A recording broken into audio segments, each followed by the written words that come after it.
انہی اہم مفکرین میں ایک نام آتا ہے اور بہت مشہور شخصیت ہیں کارل مارکس۔ ان کی جو زندگی و موت کا جو وقفہ تھا وہ 1818 سے لے کر 1883 تک کے محیط تھا۔ دیکھتے ہیں ان کے بارے میں۔ 19ویں صدی کے نصف آخر میں کارل مارکس کے پیش کردہ اصولوں کی وجہ سے تاریخ کے زاویہ نظر میں اہم تبدیلیاں لانے والے فکری نظام وجود میں آیا۔ اس نے خیال پیش کیا کہ تاریخ غیر مرئی تصورات پر نہیں بلکہ زندہ انسانوں کے تذکرے پر مبنی ہوتی ہے۔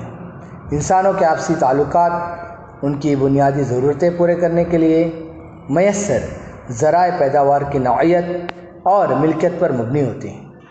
سماج کے مختلف طبقات کو یہ وسائل یکساں طور پر میسر نہیں ہوتے، جس کی وجہ سے سماج میں طبقات پر مبنی غیر مساوی تقسیم کی وجہ سے طبقاتی کشمکش پیدا ہوتی ہے۔